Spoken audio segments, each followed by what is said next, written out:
Okay. Let me get situated here. Hello. Welcome to Let's Keep It Casual Gaming. I'm Tracy. We're back today for the next night of streaming Dream Daddy, the countdown to Valentine's Day, the countdown to finding me a new boo.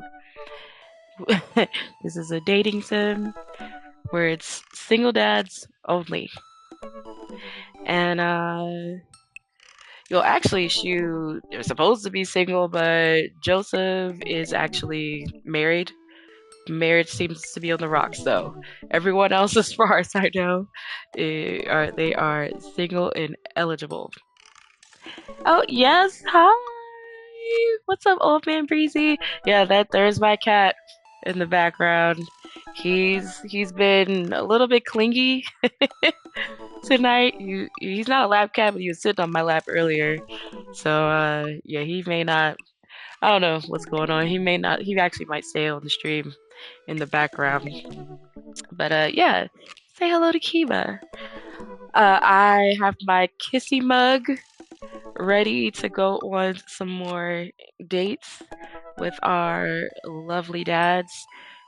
I was just in the middle of a little bit of a recap. I'm still a little upset that I did not get a higher ranking with Matt yesterday. Oh, it's nice to see you on more and more. It's nice to see you on more and more. And thank you. We'll see how this goes. I don't think I'll be doing this regularly. It just so happened that this week lined up for me to do this particular run. And it actually has been a lot of fun to do something that's a little more focused in this way, almost like a marathon of sorts. I'm hoping I could actually land on a final guy by Valentine's Day. I think I'm actually going out Saturday night, so I might have to do a much earlier stream just to get to it, but we'll see. Hey, it works. Thank you. I will be right back to playing Final Fantasy X after this, so probably on Sunday. Are you sipping on anything? I have tea again tonight to try to help my healing throat from this cold I had. This is just green tea. Green tea with honey and lemon. Very cozy, very chill. Um, yeah, I'm ready to get back into things with Dream Daddy.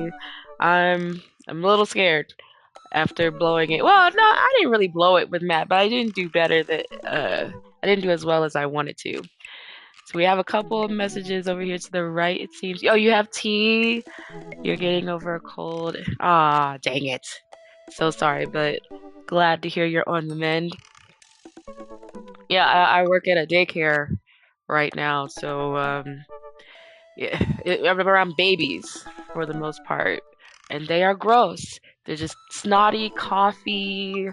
They got all sorts of shit that ain't nobody ever had for a long ass time. They're passing it to each other. If me coming in and not being exposed to any of this shit within the first week and a half, got sick. And so I'm trying to recover from that. I don't even know how well I'm recovering because I'm in there every damn day. I feel like my throat should be back to normal by now. Kids are always gross. They are. It don't matter the age. You try to teach them, but they don't care. So yeah, they're cute though. They are so daggone cute. They always have colds and lick things. Yeah, any and everything, and they share that mess between each other, slobbering and just picking up any little morsel they see on the floor. It's just like, how did you see that? You can't. You don't even have any motor skills to be picking this stuff up, and they figure out a way. Um, yeah, it's a real nice little daycare. The kids are super cute. Um, this is, I'm hoping, just a bridge to get me to my next thing. I really don't think I'll be staying at this place for long, hopefully, but I was just in a spot where I needed a job, and that's the one I ended up with. Luckily, it I have a heart for kids, so it just kind of worked out. But I think I'm ready to move on. But we'll see though. No, it's cool. I'm getting a crash course in babies. That's for sure.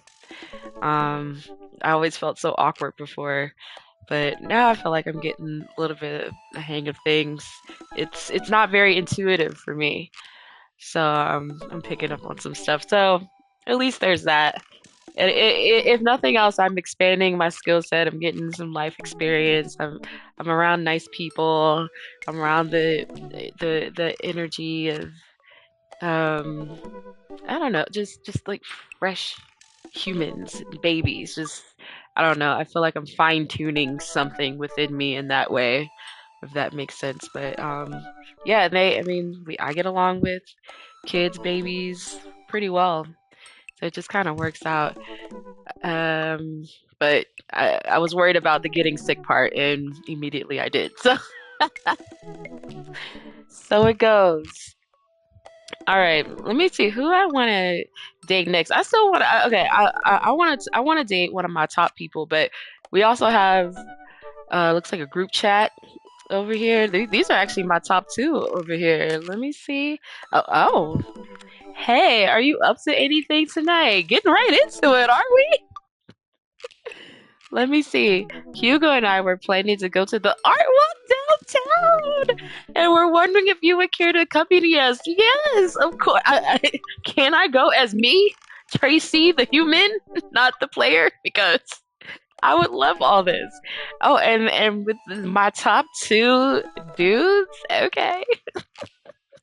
What are we all up to afterwards? You are welcome to come hang out at my house. Shit. Oh yeah, that's an absolute yes. I would normally write a letter longhand, but I run out of distressed parchment paper. I love this guy. I still write letters to people. So me and Damien are on the same wavelength. In probably more than one sense, but this for sure.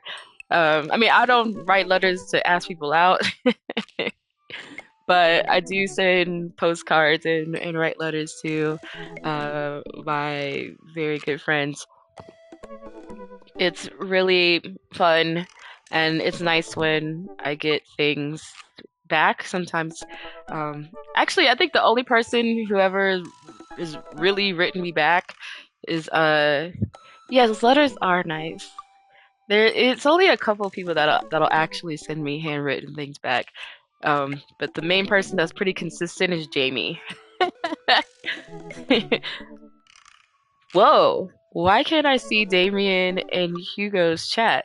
Uh, oh my gosh, my dad me is just so stupid.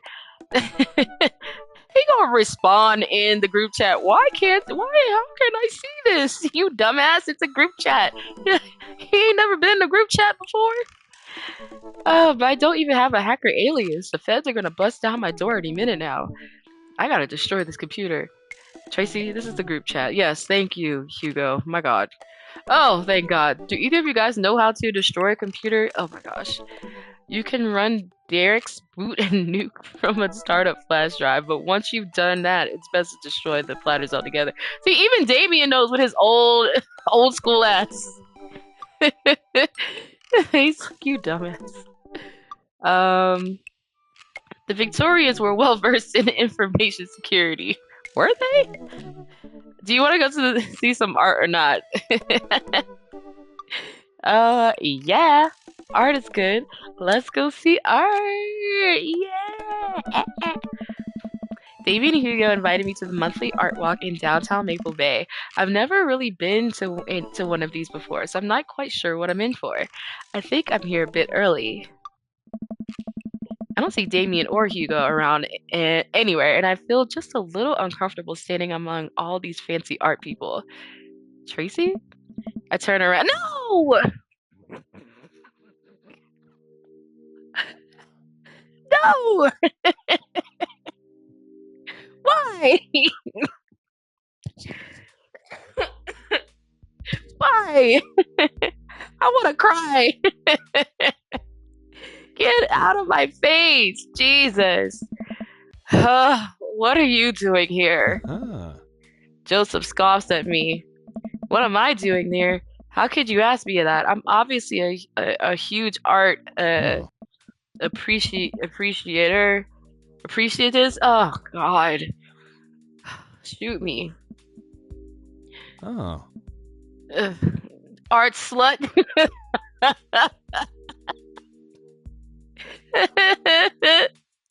Oh my gosh, he sucks. Okay, fine. Damien invited me to this art walk thing. I'm guessing he invited you too. I don't want this. This was going to be the perfect triple date and threesome later. And now he done fucked it all up because I don't want you in the mix. I want to talk to my top two. Yeah, admittedly a little out of my depth here. I hate dad me. Thank God. I thought I was gonna be the odd one out. You are! You are the odd one out. No one wants you here. I'm the main character. I don't want you here. Are you allowed to say that? Say what? You know, thank God. Oh my God. Okay, that's actually a little funny. That's a little funny. I actually get double points when I say it because I'm a minister. Ugh. Barf. The points get you into heaven. That's how it works. Anyway, where are the guys? I mean, I know he's joking, but this is dumb. I don't want you here. Anything he does or says, it's just not going to land. He's probably a really nice guy, but he may as well be Oscar the Grouch. I can't. I look at Spot Hugo and Damien, who seem to have just arrived at the gallery. Good eve, good eve, good eve. Evening, friends. Who's ready for some art? I'll tell you what I'm really ready for. I have no idea what I'm in for. Same. All you have to know is that if you're ever feeling overwhelmed, there's generally always a table that has free wine and cheese. Hugo, me and you are here, man. Yeah, if nothing else, it's you could just get a little snack time, get a little bit drunk for free. That's the great thing about art openings. I like art now. I've got the table in my sights. Now, if you'll excuse me, I'm gonna go help myself to some tiny wines. Yes, talk art with Hugo and Damien because I do not want to do anything with Joseph. This is what I wanted in the first place. Just squeeze me on in the middle right there. Okay, what's this place? This particular artist specializes in landscape painting on various locales within the American Northeast. I look at the art. It is rat art. At the risk of sounding uninformed, do all of these landscapes look like butts to you guys? God damn, get your mind out the gutter. Damien and Hugo lean in, examining the paintings in earnest. It would appear as if you're correct. Am I? Look at Damien's little smile. He's like, oh. Valid assessment, Tracy. And they're impressed off of that? This art stuff's pretty easy. Oh, it gets more complicated. Sometimes the butts are more symbolic. Sometimes the butts are metaphors. Sometimes art is about the butts they don't draw. This is solid theory. Interesting. Joseph returns to our group with tiny wire cheese. Get out of here. No. What did I miss? Butts. Shame. The cheese is nice though. Don't try to act like you're cool. Like God. Shall we visit the next place? Yeah, what else is going on? Okay. Looks like a little abstract. We leave the first gallery and walk a few minutes before we reach another one. This gallery is a bit more crowded. Huge paintings of, I'm not even sure, hang on the walls. Oh geez. What am I looking at here? This is abstract art. I think the more important question is, what does this art mean to you? I stare at the painting, concentrating as hard as I can on its meaning. Okay, let's see. What? No, I'm not going to do no buts. I'm going to be serious. I'm going to be serious. It's a metaphor for the human condition, isn't it all? Can't we string all sorts of meaning back to that? It seems to be an attempt to visually represent a universal experience. That's really powerful, Tracy. Care to expound upon it? Sure. These vivid, simple forms communicate a solemnity that is betrayed by the raw expressiveness of the brushwork, which, in a way, speaks to the essential nature of human experience. Yet, this would be me in the damn conversation in real life. The scars left by the passage of time and the turmoil of contemporary life are both contextualized and deepened by the rose-colored echoes of pre-Oedipal consciousness. Slow down there. Do us a favor and keep it simple. No, you're not even supposed to be here. You see the big gap in the middle here? You're not supposed to be here. You don't belong. Go to Bible study or something. Go do that.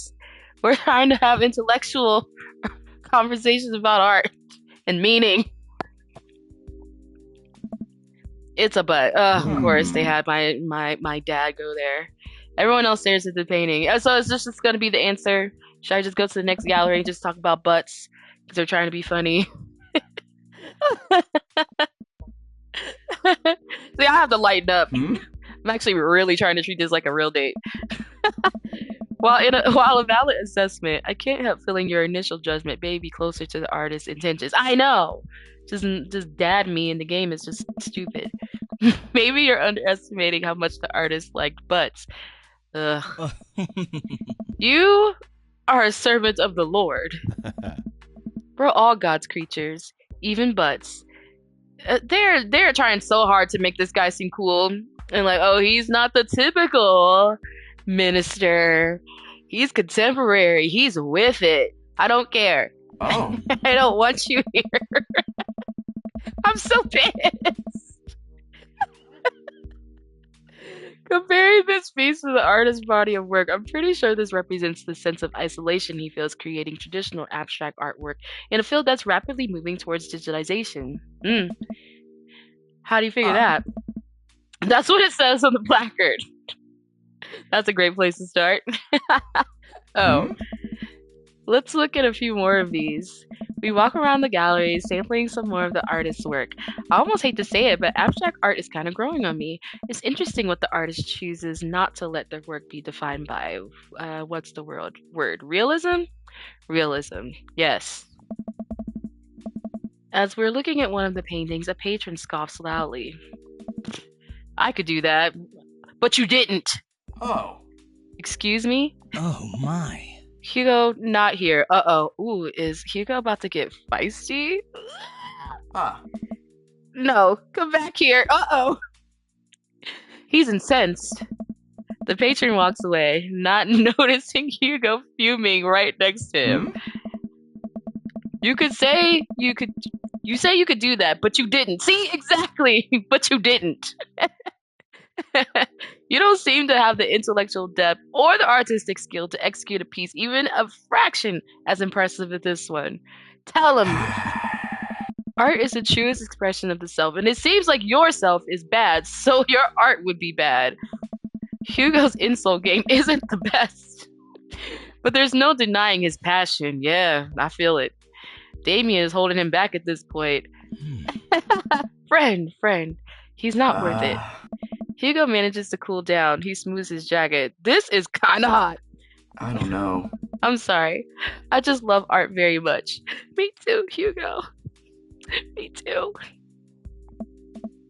We know, buddy. I pat Hugo on the shoulder. Ugh. You know what would ease the mood? Is it cheese? No. Oh. It's wine and cheese. Ugh. Ha ha ha ha. Co-signed. He kind of has a point, but I hate him. The four of us head over to the wine and cheese table, which thankfully is grounded in realism and is actual wine and cheese. We have one last stop on the tour. You lot feeling up for it? Is it going to be any weirder than this art? How delightful. It is absolutely weirder than this art. Oh, then we definitely have to see, what is it, sculpture? Let's do it. Oh. Damien, Hugo, Joseph, and I walk over to a performance in the street.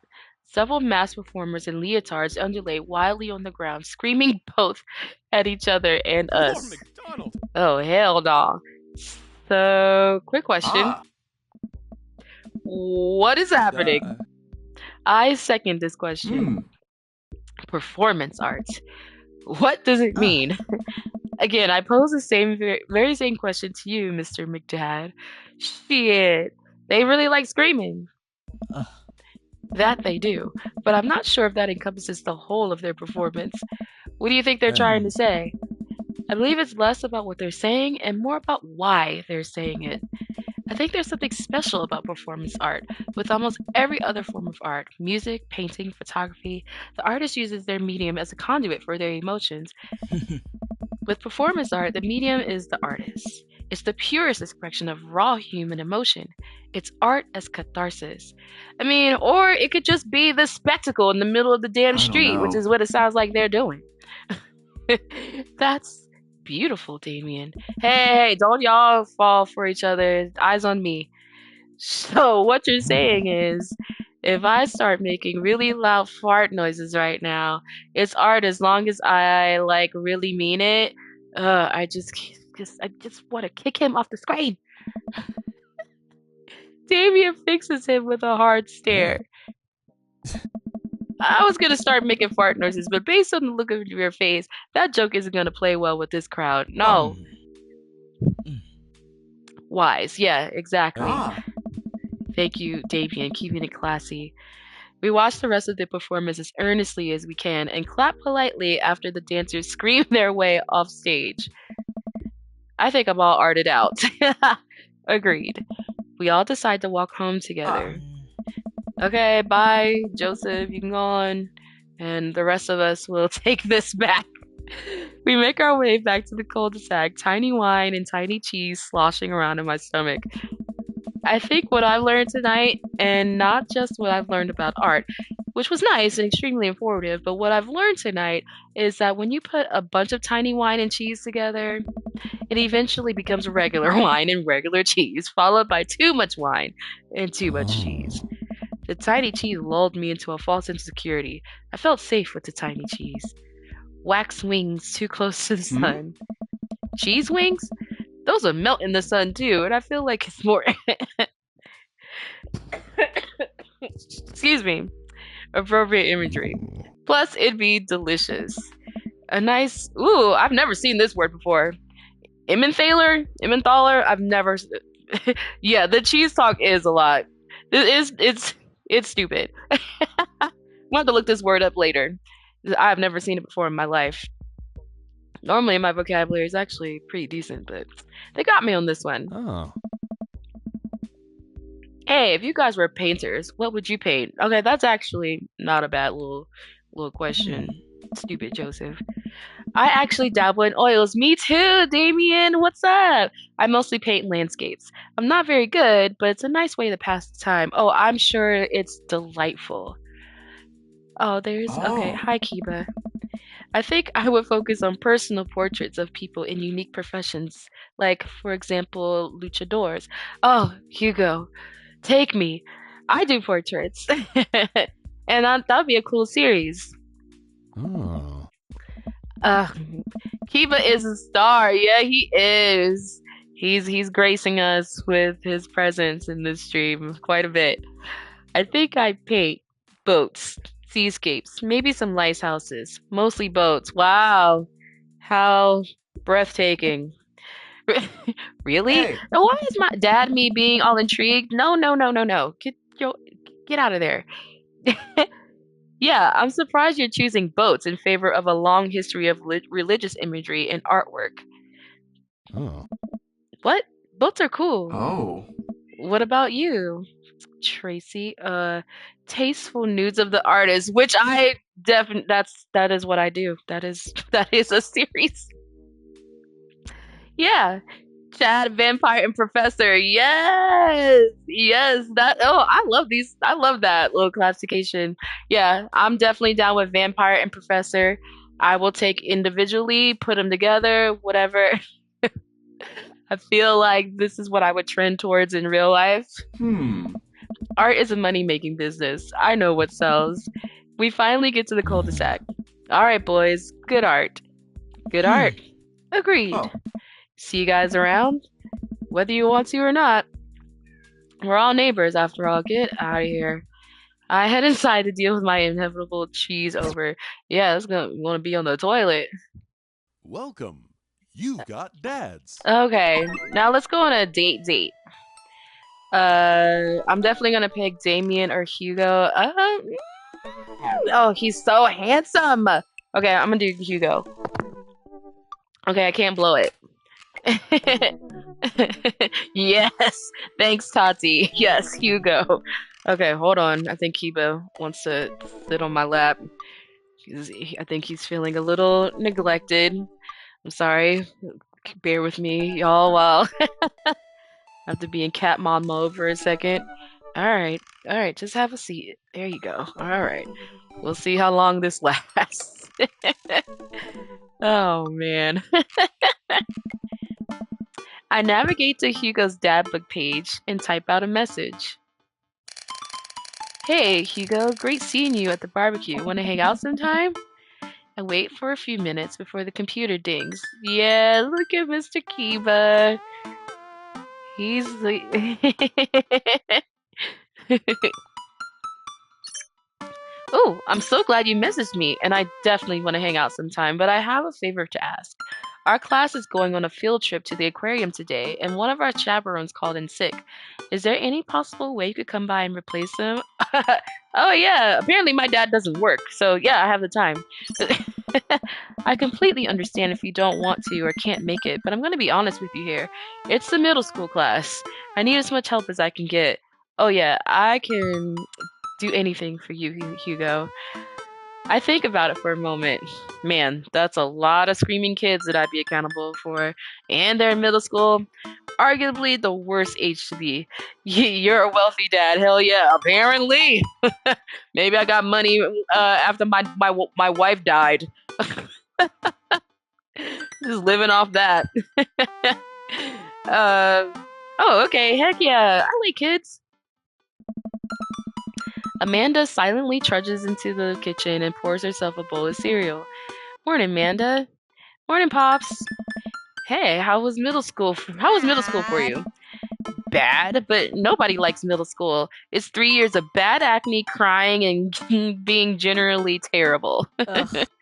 Everyone sucks. No self-awareness. It's just a bunch of hormonal teenagers locked in a gross old building for 40 plus hours a week, doing long division and starting fights over, I don't know, pizza day, top 40s pop.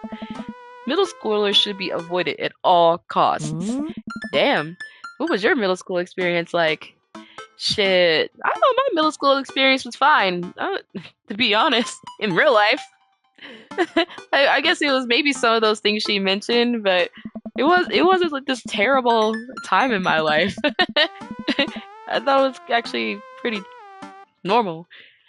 There was nothing really out of the ordinary for me. I had friends who, oh no, they all wronged me in some way, shape, or form. They were terrible to me. And wait, I was terrible to them too. It's all rushing back to me. Middle school was awful. I had repressed it for so long. Dad, did we just have a breakthrough? I think we did. See, middle schoolers are reprehensible. Wait, why are you asking me about middle school? Oh, Mr. Vega requested my help to chaperone his middle school class to the aquarium. Just wanted to know what I was in for. You get to go to the aquarium? Are you kidding me? The last field trip I got to go on was to the clam chowder factory. They didn't even give us clam chowder. They gave us square pizza at a clam chowder factory. Oh, is that why you won't eat clam chowder anymore? No, it's because Bobby Wellingham threw up into one of the vats of clam chowder, and I'm the only one who saw it happen. Oh, why? This is taking a disgusting turn. It haunts me. Right, let's leave that story firmly in the past. Anyway, you should just do it. Mr. Vega sounds like he could really use the help. Plus, you get to hang out with cool fish. Yeah, yeah, very much sad face. But yeah, no, let's hang out with Mr. Vega. Oh man, the aquarium would be such a cool date. Not chaperoning, but if it were just he and I, that'd be awesome. Shit, me and someone in real life. That'd be fun. Amanda, I get kind of weird about aquariums. The ocean makes me nervous. Oh my gosh, dad me is so not me. What? Are you worried that a whale is gonna pop out of the touch tank and swallow you whole? Don't you put fear in my heart. Well, do they have penguins there? Yes, they have penguins there. Then it's settled. Penguins outweigh fear of ocean. I sit back down at the computer and let Hugo know that I'm available. He tells me to meet him at the aquarium and gives me the address. I grab my keys and kiss Amanda on the forehead before I head out. I arrive at the aquarium to find that the school buses have beaten me there. Preteens huddle around their teachers in small groups, yelling at each other and goofing off. Every teacher looks like they're at their wits' end. Sounds about right. Hugo jogs up to me, looking frazzled. Just so hotly frazzled. I'm so glad you're here. Hugo! Oh no. It's been a debacle all morning. We're shorthanded, and most of the kids won't stop screaming, as I'm sure you know is the case with all middle schoolers. I've lived through Amanda at 12. I'm all too familiar. Great. Well, it's you and me chaperoning a group of 10 kids. They're over here. Hugo walks me over to a gaggle of preteens who are all sitting on the ground, playing with their phones. They're not kicking each other like some of the other groups, so we're off to a good start. Can you guys put your phones away? You can't ask, you just have to tell them. All the kids look up for a moment to stare at Hugo. They then go back to texting. At least they're quiet? Too quiet. These guys are up to something, I can feel it. There's no way. They're too busy thinking about not getting food stuck in their braces to pull any stunts. It's middle school, after all. We'll see. You know, he deals with these kids every day. Oh, that's a cute little background. The classes start filing into the aquarium, and Hugo hands out massive stapled packets of paper to each kid. Those are going to end up in the trash. What's he trying? Let this be a fun field trip. These are due at the end of the field trip. Boy, Hugo is tough. Yes, this will be for a grade. No, you can't borrow a pencil. The kids collectively groan and grab the sheets from Hugo. I don't blame them. What's in the packet? Honestly, it's just busy work so that the teachers can have a moment's reprieve. I think one of the questions asked them to sit quietly for 10 minutes to think about the Great Barrier Reef. Teacher acts. I like that. Wait, I thought you were an English teacher. What does the aquarium have to do with books? We just did a unit on the old man in the sea. Nothing quite like introducing kids to the futile perseverance of the human spirit. Futile perseverance. By making them pet stingrays. Yes. It gives us time to check out some of the exhibits as well. Come on, they have a phenomenal selection of tropical fish. While the kids sit on the floor, pretend to do their assignments while they text, Hugo and I wander over to a large tank filled with brightly colored fish. Hugo points to a brown and white fish with long spines. That right there is a lionfish. Did you know that their stomachs can expand up to 30 times in size? That I did not know. Whoa. Hey. Their spines are venomous too. Nature is hardcore. Yes. Damn, nature, you're scary. You think that's bad? Take a look at this one over here. Hugo points to a spiny, grumpy-looking fish hanging out near the bottom of the tank. That's a stonefish, the most venomous fish in the world. He knows a lot about aquatic life. I am impressed. What else expands Hugo?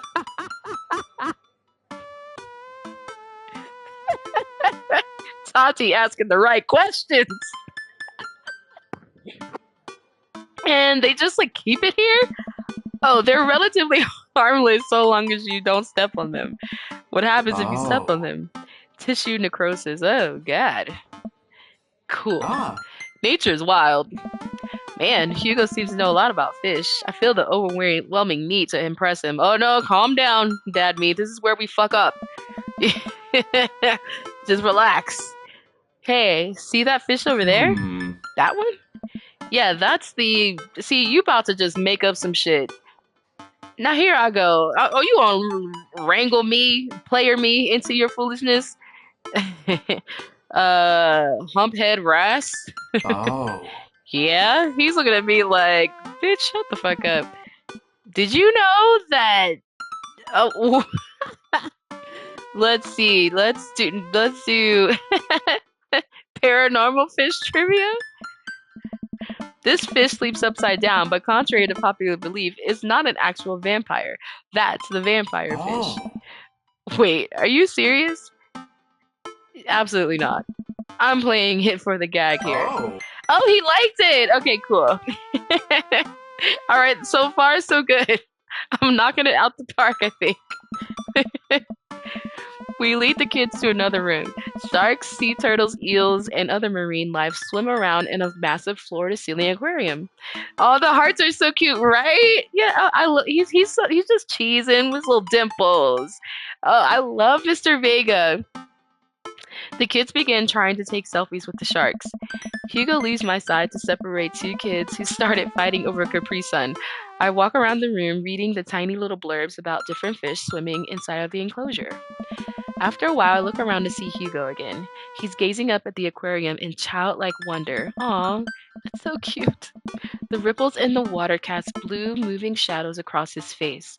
For someone surrounded by angry hormonal preteens, he looks completely peaceful. He looks really cute in this light, right? I can see it in my mind's eye. I hope he doesn't notice me staring. Wow. I walk over to join him. Beautiful, isn't it? I'd rather stare at you. Hey. Oh my god. We can learn a great deal from Mother Ocean. I mean, yeah, but... No, let me just go straight for the flirt. What? Oh, he didn't like that. Was I too forward? What you want, subtlety? You want me to just continue to talk about the fish? Boy, let's get wet, okay? Hugo turns bright red. Maybe I put it on too thick. I mean, I'd rather not stare at you at all. Oh my god. Dad me is just so fucking stupid. I mean, never mind. Forget I said anything. I'm suddenly very sweaty. I search around for a fish tank to duck my head in to cool down. We stand together for a moment, admiring the wonders of marine life. We eventually make our way to the touch tank room, which seems to be the only thing the kids are actually interested in. The tank is filled with a variety of horseshoe crabs, sea urchins, stingrays, and small fish. I stand around the edges of the tank and keep a wary distance from the sea life. Who knows what kind of nefarious plans those horseshoe crabs have for my well-moisturized hands. Hugo rolls up his sleeve and sticks his hand in the water. Don't you want to pet some rays, Tracy? Don't ask me what I'm trying to pet. You got nervous when I was being direct. Oh, I think I'm good. I think I should just stay over here and admire them from a respectable distance. Come on, it'll be fun and informative. Don't make fun of me, but I'm scared to touch them. I get weird when there's no glass separating us. Ugh. Why is Dad me just so lame? I don't know what any of those things are, but I get the feeling they'll probably bite me and my delicious hands if given the chance. Nothing in this tank can hurt you. The stingrays have entered the chat. The stingrays are like, hold on.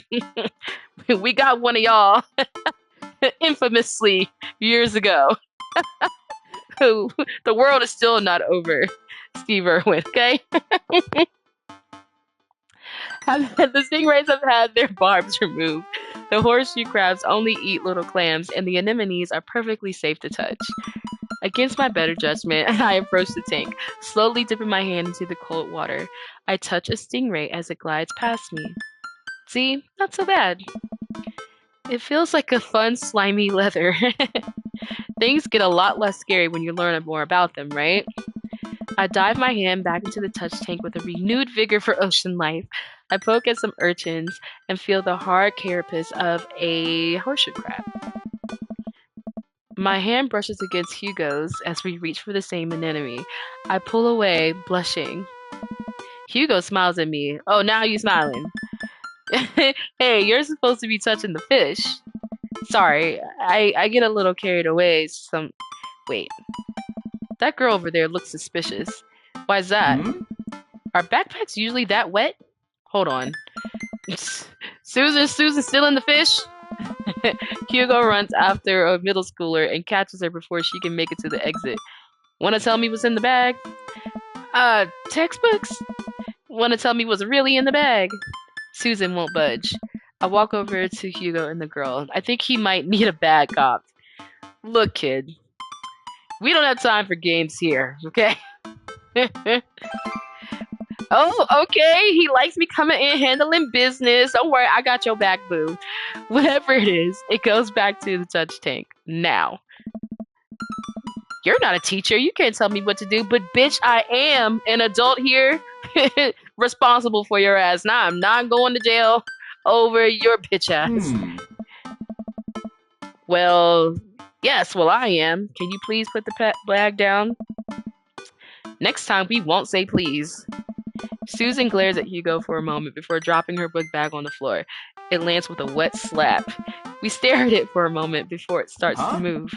Hugo leans down and unzips the backpack. A horseshoe crab frantically scuttles out and across the floor. An employee swoops in, scoops it up, and places it back into the tank. She gives us a disapproving look. Well, we ain't do it. We trying to help your establishment. Jesus, Susan, what was your plan?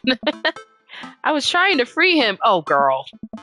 To where? Outside? Where he was gonna die? Susan, go back to your group. We'll discuss this later. Yeah, and hands where we can see him. Susan sulks off, leaving me alone with Hugo. He gives me a pat on the shoulder.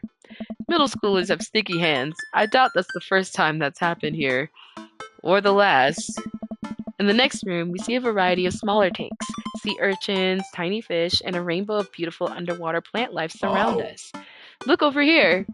Hugo points to some seahorses gathered at the bottom of a tank.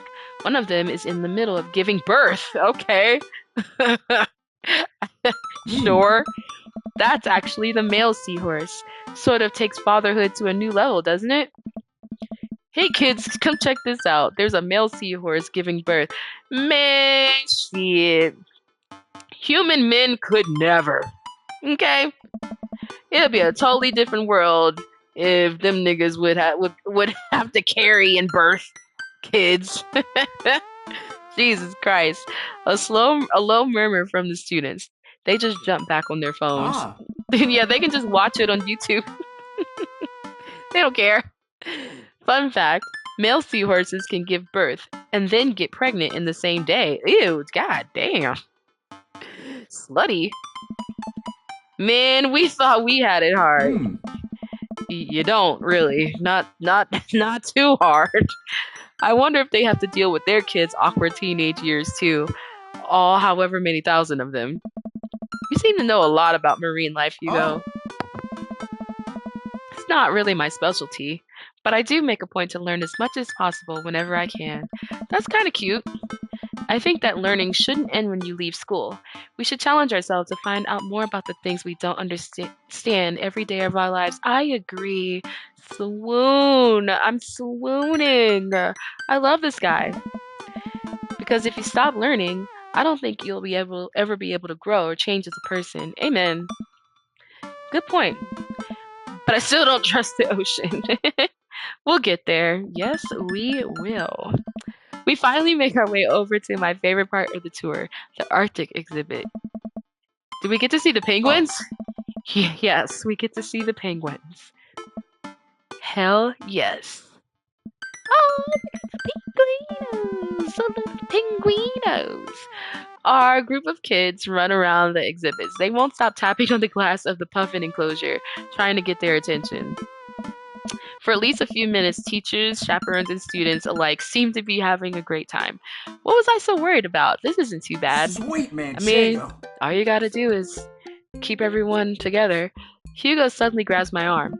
Oh my god, there's a student in the penguin enclosure! Wait, just kidding, it's very bad. Is it one of ours? It most certainly is. Molly Henderson, Susan's friend. Oh my god, they should have stayed home.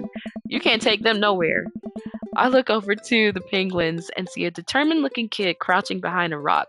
She's hiding just out of sight of one of the employees. What is the plan here? Over on the side of the enclosure, I see the door to the exhibit ajar. Was it unlocked this whole time? We gotta stop her before the staff sees and bans our school for life. Hugo looks around. I'll create a distraction. Hugo runs toward the puffin exhibit and addresses the entire room. Everybody, I have an announcement. The whole room turns toward Hugo.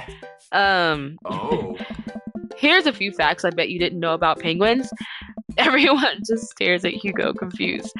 Well, this is my shot. I run into the enclosure and am greeted by a cold blast of air. Hey! The girl whips around to look at me. Her nose is pink from the cold. You can't be in here. Neither can you. I try to walk over to the girl, but the ground is so icy that I just end up slipping.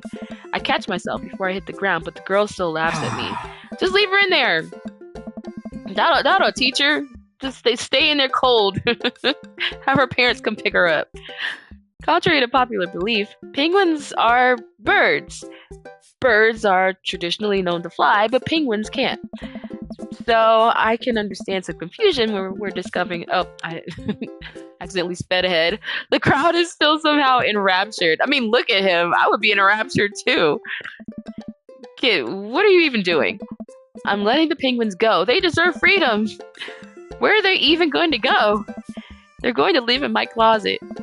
Girl, look, I don't even have the time to argue about this. We gotta get out of here.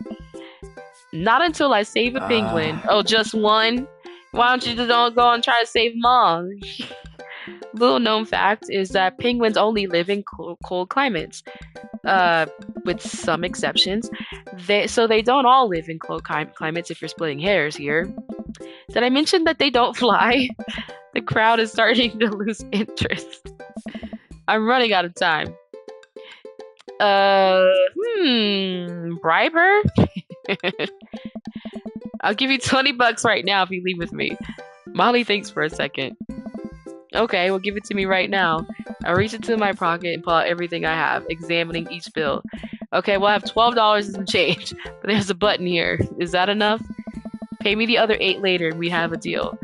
We move to shake on our arrangement before I suddenly realize there's a wave of penguins on their way out of the enclosure. Oh, Lord. We're going to have to block these birds. Oh, is it a mini game? Oh my God, this is cute. All right, here we go. Wait, what? Oh, I see. Okay. I gotta hit them?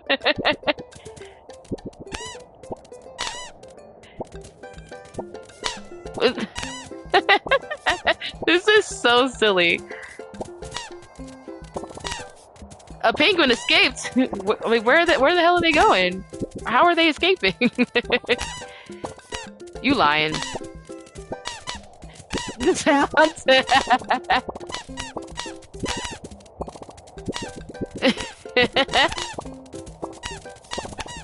Knocking them silly though. How long? Oh, no, you don't. How long do I have to do this?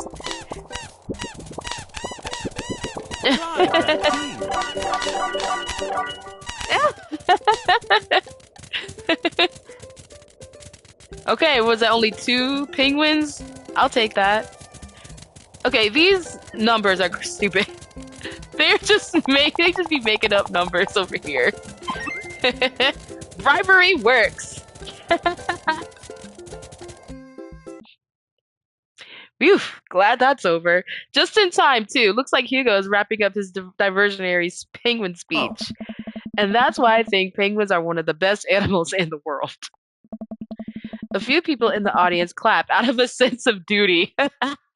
Everybody starts dispersing. Hugo spots us from across the way and runs over. Molly, what were you doing in there? I was liberating animals, Mr. Vega. You realize that the penguins can only survive in Arctic temperatures, right? You would have had a dead penguin on your hands. Hi, Thomas the Tire. What's up? How you doing? We're on our unofficial date with one of my top guys, Mr. Vega. He is a middle school, high school teacher English teacher. We're in the aquarium, and he actually knows a lot about the marine life here. And I just played a mini game where I had to block one of the students from taking penguins and accidentally letting the penguins escape. So, all right, I think I'm doing kind of okay on this date, though. Well, it was the thought that counts. How you doing, Thomas? Did you take a disco nap before joining? No, Molly, it wasn't. Molly turns to me. You owe me Huh? $8. What? Just, I'll pay you later, kid. Molly runs off towards Susan. I suppose so that they can compare animal thief notes. Oh. Yeah. You're not off the hook, Molly. Ah. Did you just bribe a child? Hey, man, I did what needed to be done. You can't play by the rules when there's penguins on the line. Listen, man, we've all done dark things in our lives. I'm not the young bright-eyed youth I used to be. That person believed in a world where you wouldn't have to bribe children to save a penguin. Me today knows different. I only wish Hmm? I could go back. Let's just get through the day and get out of here. He's nonplussed. With the day finally coming to a close, the whole field trip is ushered through. You freshly napped? All right, cool. Yeah, I'll be on for a little bit. It's still kind of early. It's only the first little date. The whole field trip is ushered through the gift shop, and we make our way back out to the school buses. As we leave the aquarium and the kids load into the buses, Hugo pulls me Hmm. inside. Hey, Tracy, thank you so much for helping out today. You're a lifesaver. It was no problem. It was actually kind of Ah. fun. Let me take you out next time to make it up to you. Yeah. Do you like cheese boards? I like whatever you like, Mr. Vega. I love cheese boards.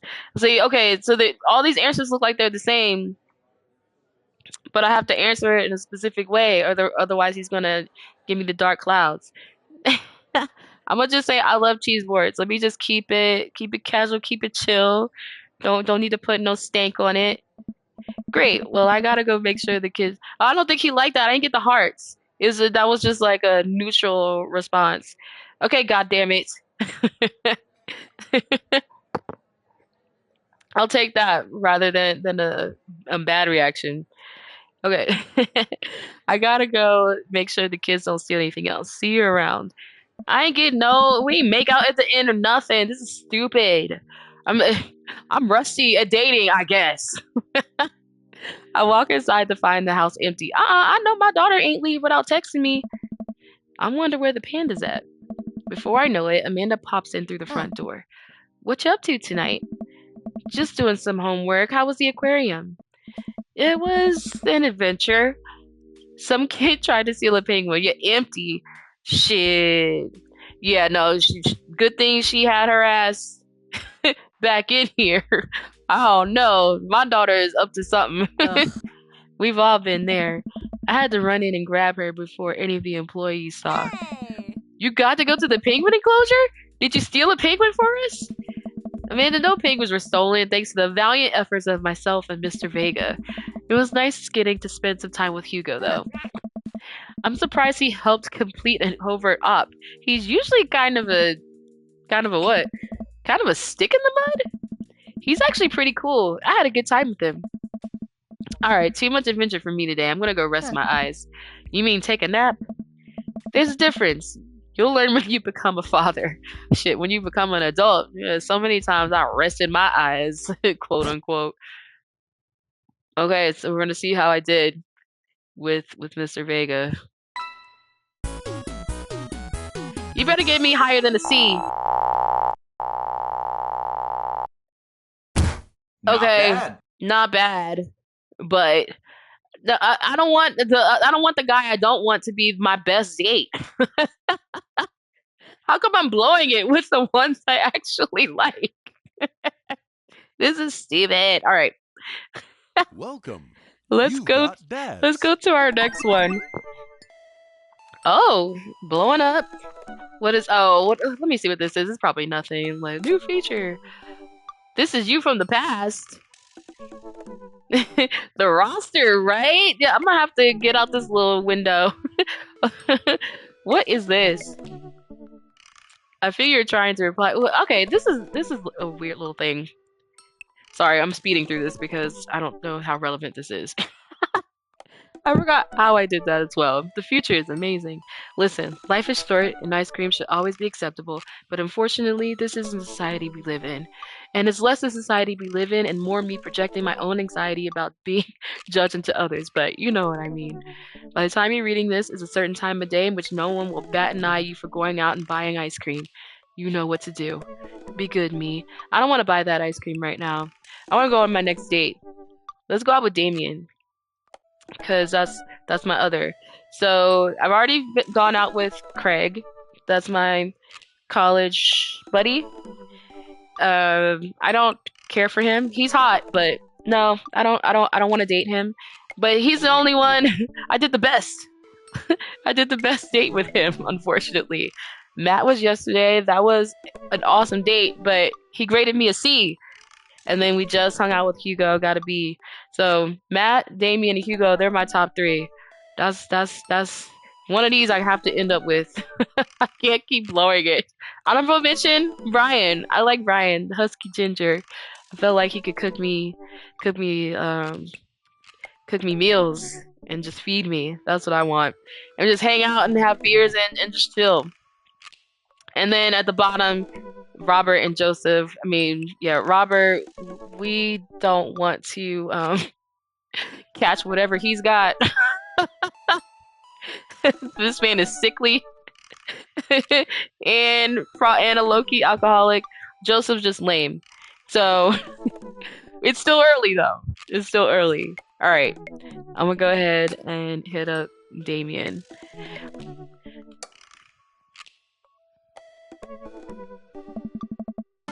Damien seemed really interesting. A little odd, but interesting. That's totally up my alley. I think I should hang out with him to get to know him a little better. I navigate to Damien's dadbook page and type out a message. Hey dude, you seem cool. We should hang out sometime. I sit there for a minute before I see what that Damien's typing. And then he keeps typing. And typing. Man, this guy writing a novel? I leave the computer to make some coffee. And he's still typing. I sip my coffee and the computer finally dings. Oh my god!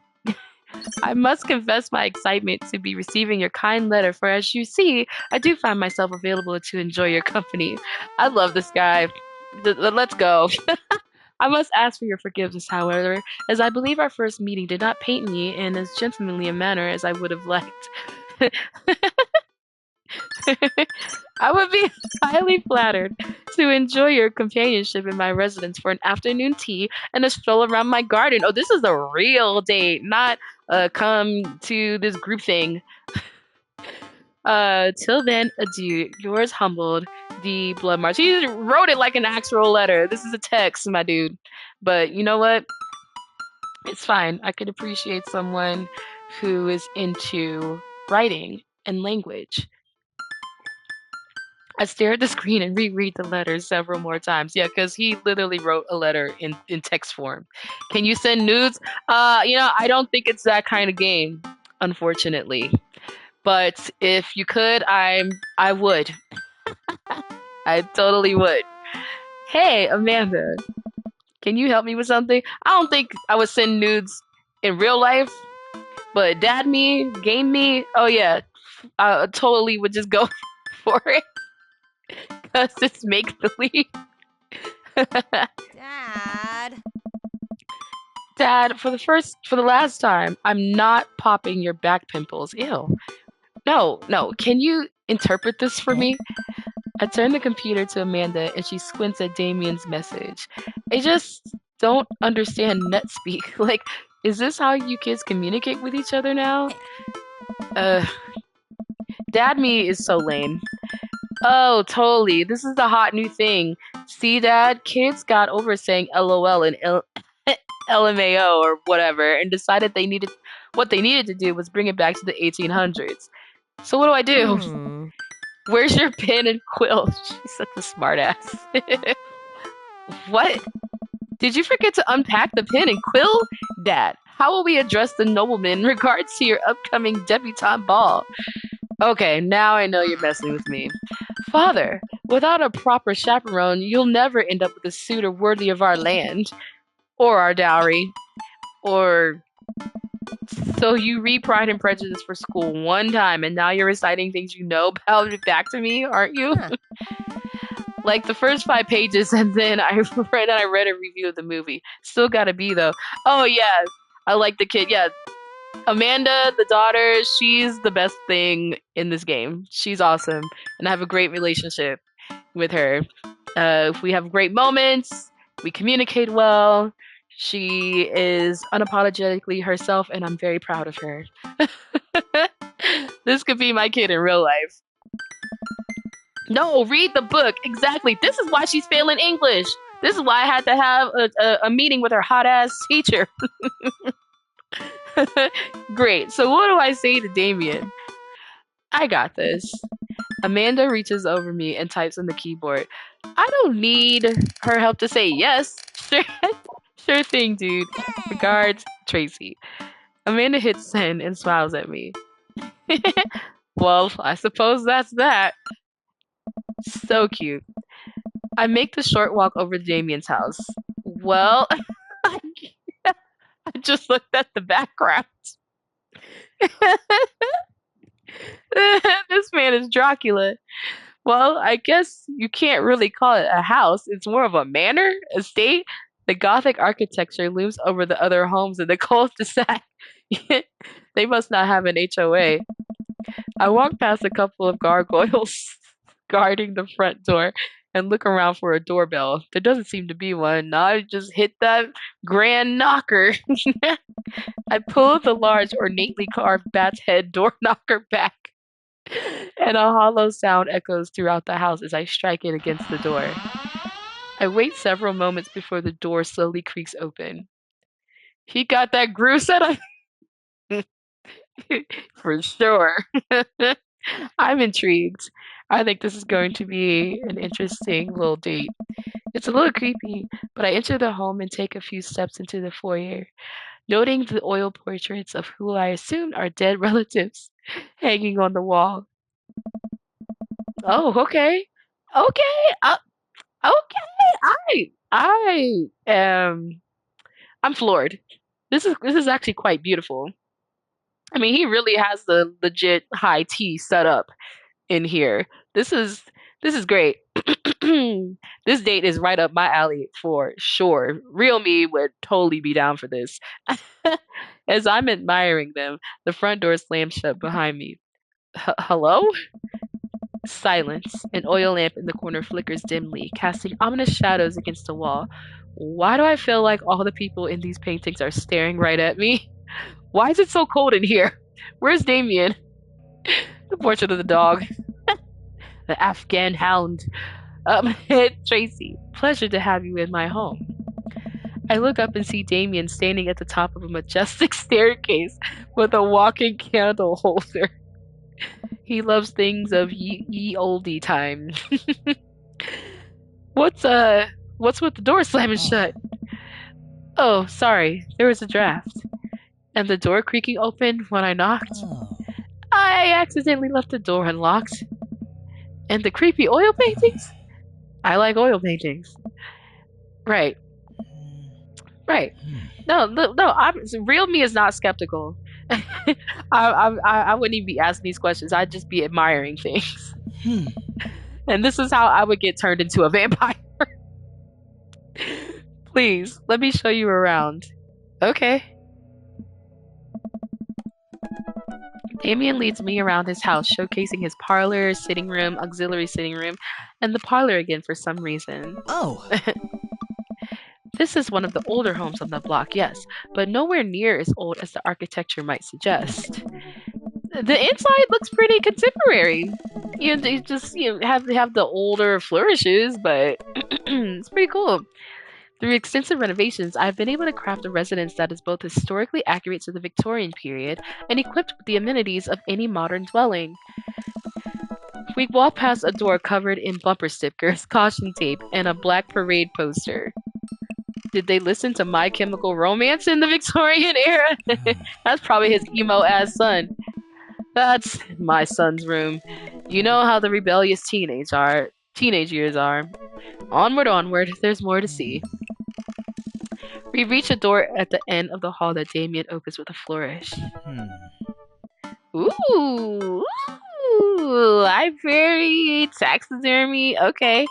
And this is the library. Alright, let's just park it here. Please, let me show you to my sex dungeon, okay? I mean, if you want to go there, Damien, it's probably in the house. That might be a couple dates down the line. That might be a couple dates ahead. Let's get through this one. That dungeon is in the basement. Sunlight streams in from floor-to-ceiling arch windows. The walls are lined with packed bookshelves, and even more books are scattered over the period-appropriate furniture. Damien is clearly really proud of this room, as he should be. This is immaculate. Ooh, let's not. I'm picking up a book. That's the first thing I would do. Oh, he likes that. Yeah. Okay. Okay. I feel like my top 3 really would match me in real life. Either individually or if we could just mash them into one person. I'd be set. Love of my life right there. You know, Tracy, in the Victorian era, there was some controversy surrounding reading.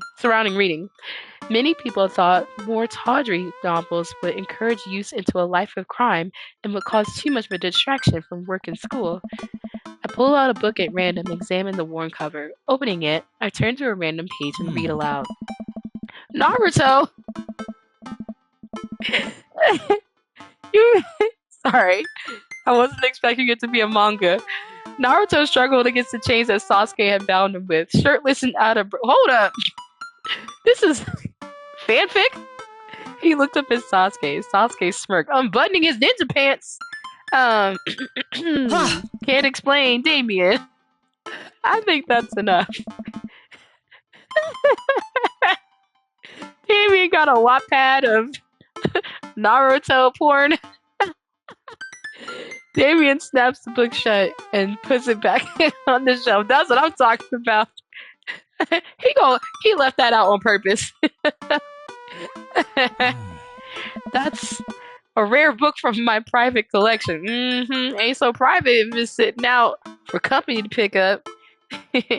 Let's look at the butterflies. Oh, he's real happy. I'm looking at all his favorite things. I walk up to the glass display of pinned bugs in the wall. It's pretty impressive. Nice bugs. I pinned them all myself. Maybe I could show you how sometime. Yeah, I'd be down. I'm concerned I would stick the pin right through my finger. Oh my gosh. Come on, Dad, Tracy. The pinner's gambit. Is that a thing? No. Let's look out the window. I walk to the window and am greeted by a pin me instead. Hey, see, Thomas, you should have written this game. Well, I was trying to be direct in the last date, and I think I made him uncomfortable. So I might have to play this a little more coy. I walk to the window and am greeted by a beautiful view of Damien's backyard. It showcases a beautiful view of the rest of the cul-de-sac. Hey, I can see Craig on his lawn. He's doing push-ups with his daughters on his back. Alexa, play Pretty Wings by Maxwell. Oh my god.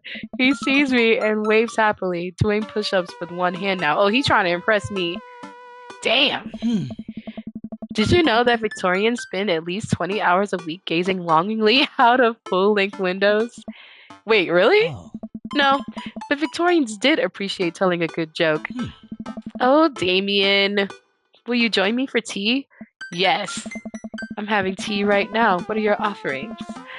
I follow Damien to his sitting room, where finger foods have already been set out upon a beautiful tiered silver tray. I take a seat on one of the high-backed chairs as Damien pours and serves me some tea. I can't believe we're having high tea. I thought I'd never get to do this. It's so wonderful. I love this date. Damien smiles to himself. Oh yeah. He's like, oh, I've introduced him to something something new. What? Oh. It's a common misconception that high tea refers to the wealth or class of the people enjoying it, when in fact the high refers to both the later time of day that the working class had to enjoy the tea and the height of the tables on which they are served. Okay, I'm gonna have to look that up to make sure. Oh. I feel like y'all just be throwing stuff in here sometimes. Dear friend, we're currently enjoying afternoon tea. Whatever, sure. That's informative. Damien takes a seat next to me and serves me a tiny sandwich. Ooh, okay. I like your cape. let me say, let me say I like your cape. Oh, he actually liked that. Okay. I think I'm crushing it on a date finally. With someone I like. It's a cloak, actually, but thank you. Victorian fashion is very important to me. I see. You pull it off quite well. Yes, he does. Oh, thank you. Oh, he's flattered. Regardless of my historical leanings, it's very important to me to present myself well. It's taken a long time to come up with a style that's both true to form and representative of myself, but I'm very happy with how I dress. Oh, I like that. He's trying to find his little signature look, and he did, and now he's feeling good about it. All right, sorry, cat mom mode. Okay, please sit down, Kiba. he's being he's being a little clingy tonight. Guess I haven't been giving him enough attention. All right.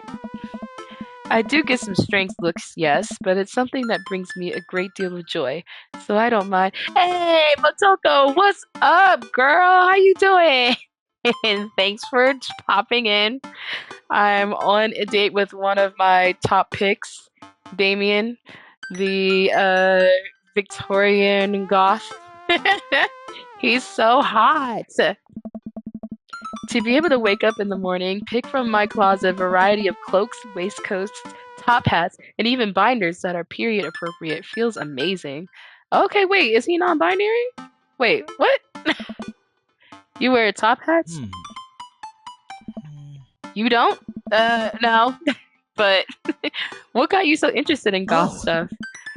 Perfect listening for work today. Okay, cool. I am so glad you're here. Yeah, we just goofing off. Well, when I was a young boy, my father, did he take you into the city? Sorry? Did you guys see a marching band? I'm afraid I don't understand. Ugh, dad me is so lame. You're serious. Of course. But it's, the song, Amanda made me listen to it. Seriously? I'd love to see a marching band. Nevertheless, I don't even know what song he's talking about. I've always had a love for art, history, and fashion. What started off as a small hobby of collecting taxidermy animals grew into sort of an obsession. Hold on. It's a privilege to be able to appreciate the lives and culture of those who came before us, I think. Yes, I think that's a cool statement. Okay, taxidermied or you killing the animals? I think we need to clarify here, Damien. So you're a man, Dad, and are these boy dates? Yes. Yes, they are. Strange vibes, right? He just kind of casually threw that in there. Thomas, yes, I am a mass-presenting non-binary dad, and I am going out with men. I think they're all straight up men. One guy is married though to a woman, but the marriage does not seem like it's great. We're gonna see how that unfolds. I feel like they're gonna make me talk to him. Okay, well, get the poppers and let's get weird. I mean, I'm down.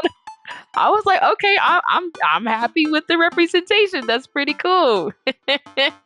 Yeah, I don't know why they have a married guy in a dating game, and he's the Christian.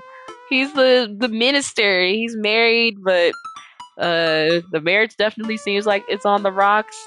He keeps trying to tag along in all our dates and getting in the way. I hate that guy. and his kids are creepy. I can't be a stepdad to his kids or date that guy. He sucks. So, whoa. I like not dying when I catch a cold. Makes total sense. Bishop Eddie Long. No, for real.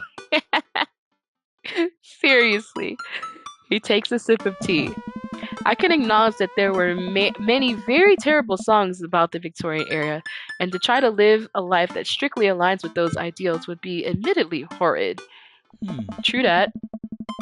But I think it takes a critical mind to truly appreciate something to the fullest, to be cognizant of its flaws, and love it all the same. Well said. Tell me, Tracy, do you have any hobbies? Oh man, I do, but I don't know if I care about anything the way you care about this stuff. Well, I'd love to hear about your interests. Hearing someone talk about the things they're passionate about is intriguing, and quite honestly, rather attractive. Amen. Okay, let me see. Oh god, what sort of answers are they gonna give me? Quick, sound sophisticated. Yeah, I literally gotta start lying on these dates to get these fools to like me because I have not been doing so great. Okay, soap making videos. Love me some word jumbles. I probably okay. Second one sounds more real, but I juggle balls.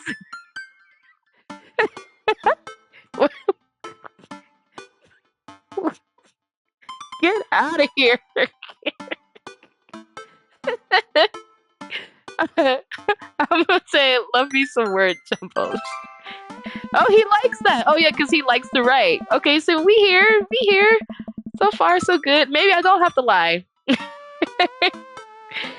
Oh my gosh, hold on. I might have to fuss at my cat, you guys. Hold on. Kiba, come on, man. You can't be behind here. Sorry, guys. My cat is upset that I'm not paying attention to him. Get down. Okay. Okay, here we go. The written word fascinates me. We spend so much time using words, and I think people would appreciate them more if they had to unjumble them. He's a drama queen. Yeah, he is. This is the most he's been interested in me streaming. So I don't know what's going on today. He's just in a mood. It's poetic, really. Oh, so you're a writer? In a sense. Oh man. See, Damien sounds like me when I find out someone's a writer. Like, ooh, huh? I'm not a writer. I journal.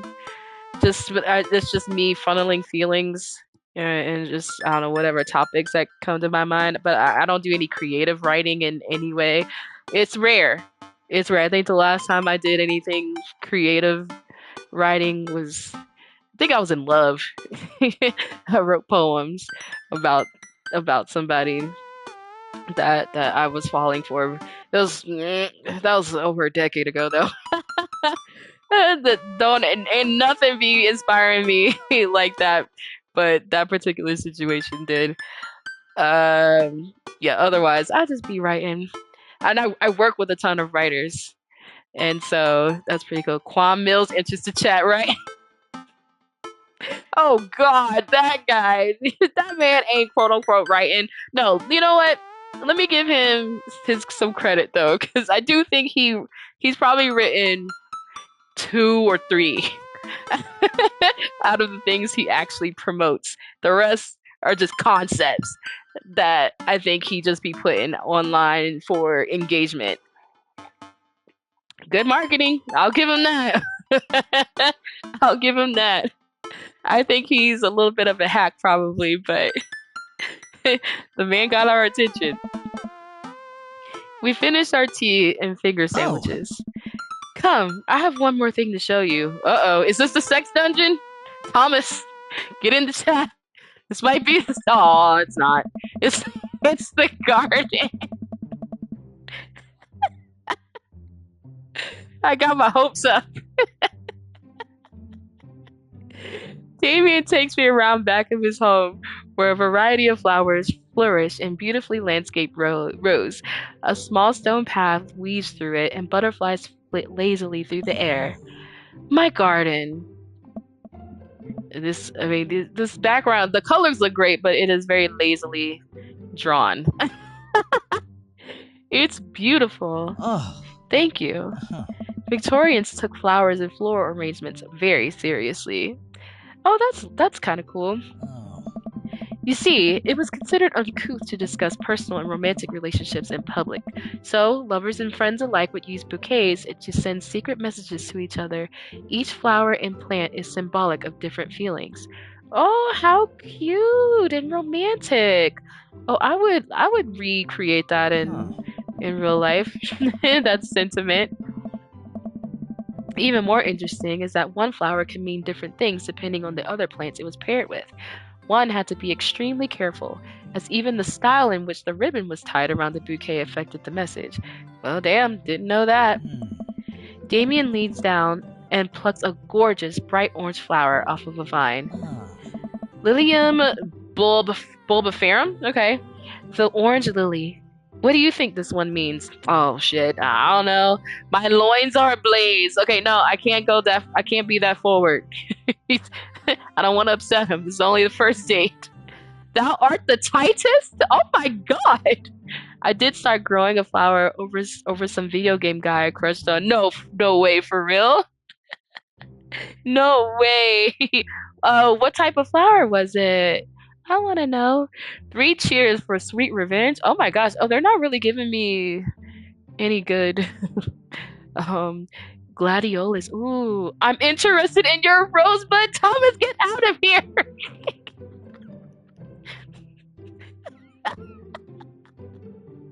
Oh my god. Okay. Okay, I'm gonna say I'm afraid. I'm afraid to answer. I can't say thou art the tightest though. I'm dead. Okay, no. I'm gonna do the first one. I think that's a good balance. My loins are ablaze. Oh god. Let's see what he says. His reaction's like, was a guy from Final Fantasy 15 too, same name. Oh, for real? Oh, okay, got it. Oh, that's actually pretty cool. The orange lily is actually symbolic of pure hatred. Oh, so it was the last one? Are you for real? I kind of like the sexual answers though. Well, and that's precisely why floral arrangement is so challenging. At least he didn't immediately get turned off. What's your favorite type of flower? Okay, well my favorite flower is not... Oh, actually no. I love sunflowers. But for me it's sunflowers or birds of paradise. I think those are my favorites. He's scared. Yeah, he's scared. He ain't about it. I'm still gonna hold out some hope for the secret sex dungeon somewhere though. He's trying to fill me out. We'll say it's the first date. He's not trying to go too far. They remind me of sunshine, and then you can eat the seeds as a delicious snack. Amen. What a practical choice. Hey. My stomach grumbles. Oh man, now I want sunflower seeds. He was not impressed by my choice, but I'm not gonna change it. My choice is my choice. I like sunflowers, bitch. I'll have to remember that when I put together a bouquet for you. Okay. I like where you taking this. Yeah, take notes. Take notes. Damien seems like he would be a very thoughtful lover. He would put together a bouquet for me. Nobody's ever given me a bouquet before. Okay, this actually sounds like me in real life. Like, what? Someone would actually do something nice for me like that? That's so considerate. I follow Damien down the footpath and admire more of his beautiful flowers. Suddenly, a phone rings. Oh, Tracy, will you excuse me? I must take this. Boy, that's rude. Mr. Victorian. Haven't you learned about etiquette? It's not... It's rude to have your phone on during the day. He pulls his cell phone out of his pocket. I'm a little surprised it's not a rotary phone. Go for it. Damien smiles and walks back to the house. I take a deep breath and enjoy the heavily perfumed air. What a lovely yard. Might have to rough him up. Yeah, I'm gonna have to say something about this. This makes me wish I had put a little more effort into that garden Amanda and I tried to start one time. Our watermelons grew to the size of cherry tomatoes and then immediately died.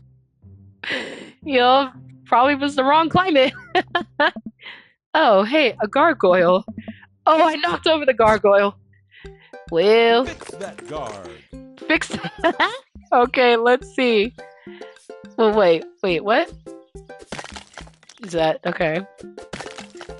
Well, how the hell? What? Oh, I see. Okay. Oh, I'm never gonna get this. Okay, there we go. Oh, that's the top of it. Okay, hold up.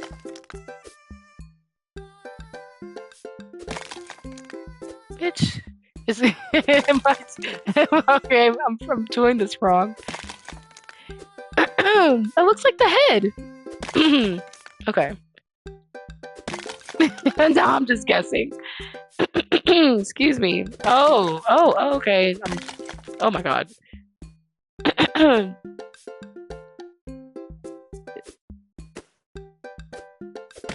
Oh god. Can I do it in time? Nope. Out of time. Busted. Well, they don't give you any instructions. I had to just kind of learn on the fly. I can't figure this out. Uh-oh, here comes Damien. He looks upset. I hope it's not about the guard. My serious apologies to keep you waiting. There's an urgent matter that I must attend to, so... Did you break my gargoyle? Listen, all I did was lean on it, and you could probably just get you another one, sir. I'm sorry, Daddy. You might have to spank me, right? You can take me up to your sex dungeon and teach me a lesson. I just had it installed last week. No matter. I suppose it'll give me a chance to work on my masonry skills. Oh, he's really upset. I mean, I'm sorry, shit. Now, if you'll excuse me, I'm afraid I must take my leave. Okay, we're ending it on a bad note. There's no problem, dude. Everything all right? Damien worries the hem of his coat with his fingers and looks away. Everything is perfectly fine, but is Lucian. What's wrong? He appears to have... Well, his teacher needs me to come to the school, post haste. Do you need help? No, you don't need to be doing no stepdad duties yet. Let him figure it out. Let me come with you. Us dads gotta stick together. You're right. This is one of Lucian's more elaborate stunts. I would greatly treasure having another parent by my side. Let's go. Okay, Dad, me doing a little too much. Oh, no, I can't be showing up with another man while I'm trying to court Mr. Vega. Oh, Lord. Help me. Great save. Okay, right? Went from being upset about his gargoyle to being thankful I'm joining him. Damien and I walk into the school and are immediately greeted by an anxious-looking I don't Hugo. know. Hey, Damien, you're here in record time. I wouldn't miss it for the world, dear friend. Maybe this will turn into a party. That's what I was hoping for. I went on a group date at the very beginning, and stupid Joseph came along and ruined everything. I was hoping it was gonna get spicy, but it's still in the beginning. I don't think anybody's gone there yet. Everyone's still kind of playing it safe. Just very, very low stakes flirting here. Okay, whatever it is, it doesn't seem like this is Hugo and Damien's first time to the "my kids are in trouble" rodeo. What is it this time? This, Damien, you have to see to believe. Oh Lord, what this boy do? Damien and I fall into step behind Hugo, who leads us through the busy corridors of the school. We pass by several classes in session, and I vaguely wonder if Amanda's around. Oh no, I spilled coffee on both your pants. Oh, oops. Guess I'll have to do your laundry. Go ahead and strip down. Get comfortable. You should be writing this game, Thomas. Hugo eventually ushers us into a small boiler room with a flight of rickety stairs leading down in the darkness. Watch your step. I can hear faint voices drifting up from the basement, and they don't sound happy. As I'm led into the depths of the school, I recall the antics I got into as an angsty middle schooler. At least I had enough sense to stay out of creepy basements. Oh no, both of their badass kids are up in here. See, I love these men. Visual novels are really fun to make and not too difficult. Really? Have you done one, Matoko, or you just kind of know the process? Yeah, I think if you can kind of link up with a decent artist and you bring the writing, it could work, yeah. We find another teacher in the boiler room tucked away at the back of the basement. With him are Lucian and Ernest, Hugo's son. Lucian has a bloody nose. Uh-oh. Yeah, I use the same engine for language quiz games. Oh, for real? Oh, that's cool. That's super cool.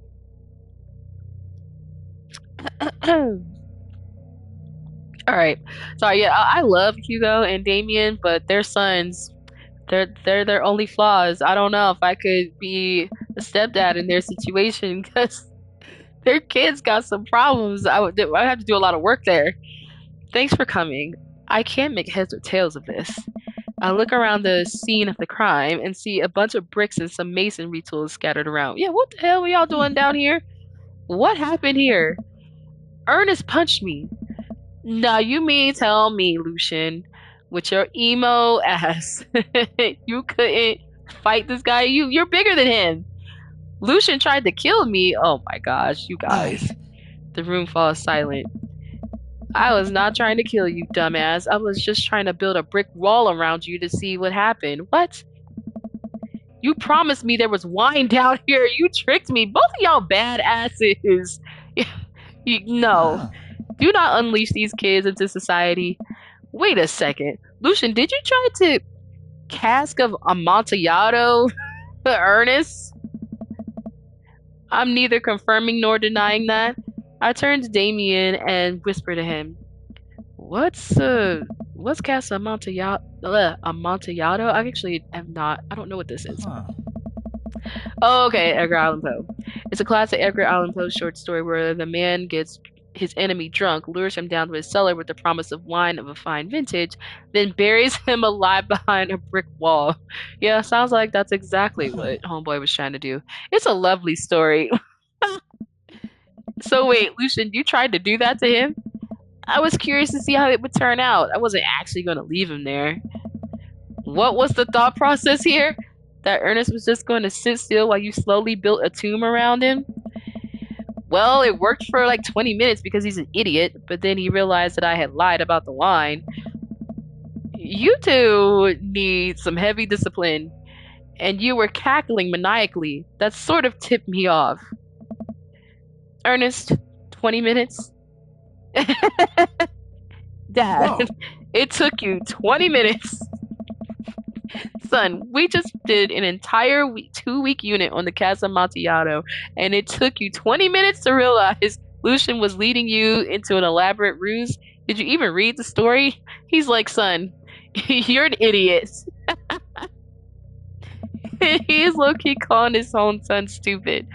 I read the first 5 pages and then read a review of the movie. These kids. What? It's only 5 pages long and there is no movie. Yeah, you're right. I paid Lucian to read it for me.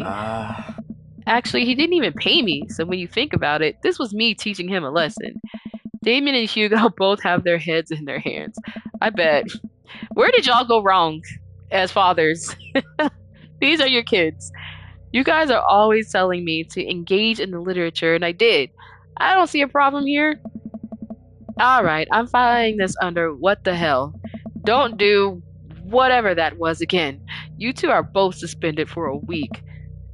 Lucian, yeah, I was gonna say, suspending them, that's what they want. Ernest and Lucian high five. The teacher starts to stomp up the stairs. Hugo, I'll cover your class. Take your son home. Mr. Bludgemark, you too. Thank you for your mediation. We all head up the stairs and out the school in tense silence. They need their asses beat, is what it should. It's what needs to happen. Lucian, Damien, and I all pile into my car and begin the drive home. Lucian immediately puts his hood up and stares out the window angrily. I'm not going to therapy again. Oh, the fuck you are. I know, son. It's entirely up to you whether or not you want to go. But I care about you and I can see that you're struggling. So, if you do decide that you would like to speak to a professional about your feelings, we can do that too. Maybe you can spend this next week looking for a summer job, huh? I know how much you want your own car. I can't believe Damien's keeping his cool. I'm impressed. I don't know what type of parenting this is. This would not be me in real life. Fine. Thanks for not freaking out too hard. I love you, son. Well, I guess they have a good relationship. He understands his boy. I would be putting belt to ass. Love you too. We spend the rest of the drive in relative silence. The moment we pull into the driveway, Lucian hops out of the car, slams the door, and runs inside. What you're not gonna be doing though is slamming the door after I done kept my cool. Oh my god. I didn't expect to have that conversation in front of you. He and I have a lot we need to work out. I'll say you do. It's all right. And all things considered, Lucian's bricklaying was pretty good.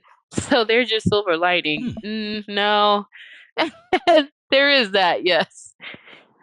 Yeah, I actually do admire how you handled that. But, child, you were a lot more diplomatic with him than I would have been. Amen? I just want what's best for him. And I don't think yelling at him would do either of us any favors. It rarely does. You're a good dad. There's some eggplant emojis. He liked that. See you around soon? It would be my honor and my pleasure. Damien bows with a flourish. Classy. Okay, I better have gotten a really good grade on that date. I think I killed it. Aside from breaking his gargoyle. I come home to find Amanda curled up on the couch with a blanket watching TV. I plop down next to her. Yo, what you watching? Tiny House Hunting Brothers Extreme Edition. Ugh, I hate this show. The couple on screen bickers back and forth while standing in an extremely small house made out of recycled bottles. The Tiny House Hunting Brothers watch them with bemused expressions, both of their heads touching the low ceiling. I told you I wanted a two-bed, two-bath, shabby chic cottage. This house doesn't even have a bathroom. But honey, the outhouse is only 20 yards away. It's not that bad. I'm not pooping outside, Greg. Why don't they just get a regular sized house? I don't know. How'd afternoon tea go? It got strange. We had to go to the school to pick up Lucian since he lured Ernest down to the cellar with the promise of a fine vintage and then tried to brick him into the wall, right? How did you know that? Has everyone read this story except for me, right? Even I didn't know. Lucian live streamed. He live streamed the entire day. Oh my god. This entire day is beyond me. But otherwise, it was a fun day.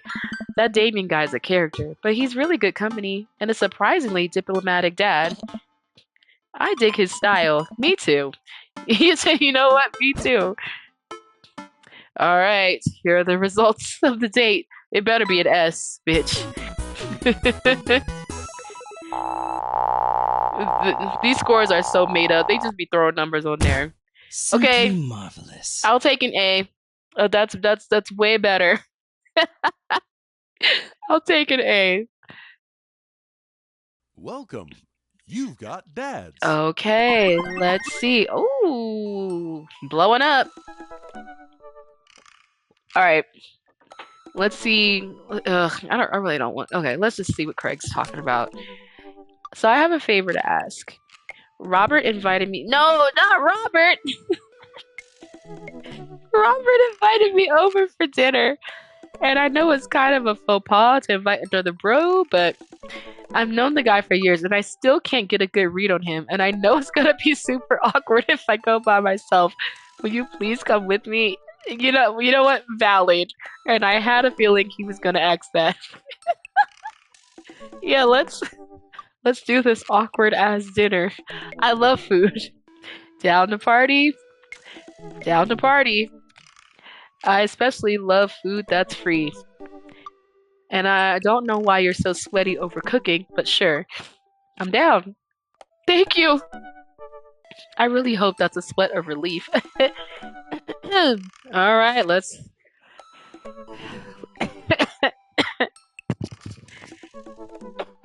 I'm sorry. I'm sorry. Okay, here we go. Let's go. Let's go to Robert's house for dinner. Don't eat anything. Don't eat anything at Robert's house. Oh my god. That doesn't sound too bad. I could definitely go for free food, but why is Craig being so apprehensive? Does he know something about Robert that I don't? Dad and me, have we not been talking about or looking at the same guy? Dad and me is so clueless. I hurry up and reply before my dad brain can work itself into a paranoia spiral. I'm down. Craig and I decide to meet up before heading over to Robert's place. Okay. Craig is fine as hell, but his kids are too young. He has too many, and they're too young. Plus, I don't think we have anything in common. Craig's waiting on my porch, bottle of white wine in hand. Well, Boy, am I glad to see you. Likewise, man. Classy of you to bring wine. Oh, it's not wine. It's sparkling apple cider. Robert literally has a wine cellar, so I think he's good. I bet he does. He's an alcoholic. Wow. Or at least I think he has a wine cellar. It's probably a panic room. I'm genuinely unsure if he was telling the truth or not. I can never tell with him. Thank God it's not just me. I never know. Yeah, Robert's weird. He's so deadpan about everything. I usually just laugh it off, but man, that guy's an enigma. We start walking over to Robert's house. Does Robert even know how to cook? I have sincere doubts about whether he even knows how to shave properly or iron his shirts. I feel like you learn to cook after you learn those two first. One time I saw him grab a hot dog from a trash can. Ew, why is he an eligible bachelor in this game? It must be for the lulz. I mean, it was at the very top of the trash can, like sitting above it. But still, if he were on trial, is that code? Oop! That's hilarious. Maybe it's code. I don't know what it's code for if it is. Yeah, what the fuck? We also don't even know if Robert is an actual dad. He's never talked about his kids or kids, plural. In his defense, I've definitely considered grabbing food from the top. No. Why is dad me so awful? Put your hot dog in my trash can. You see, it could work. I feel like you could kind of make a lot of this into innuendo, right? Maybe it is some sort of metaphor. Gross. Man, why do all these gay guys have kids? Well, women are in their lives at some point. They're really not addressing any part of the sexuality in this game at all. It's just you're diving in and you're talking to them, and it's just, hey, you're attracted to you or not, I guess. It's just so matter of factly about it. Anyone can have kids. Yeah, there's. I know my character had a wife. I think I chose that though. I think it gave you an option to say whether you had a female partner in the past or you adopted your child or something. I decided to have my person be pretty open, so I said a wife. Joseph has a wife in the game. I don't know about anybody else. Oh no, Craig is divorced, so there was a wife in the game. So I'm assuming that most of these men had their kids from being with women before. I don't think any of them has specifically said that they had they adopted their kids or something. I would have took it by now from some.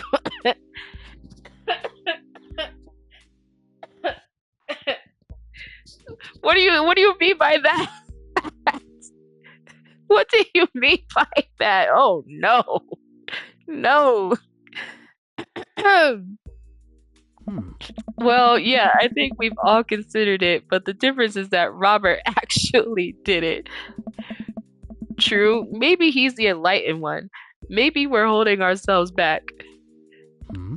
No, Robert's just he's not it.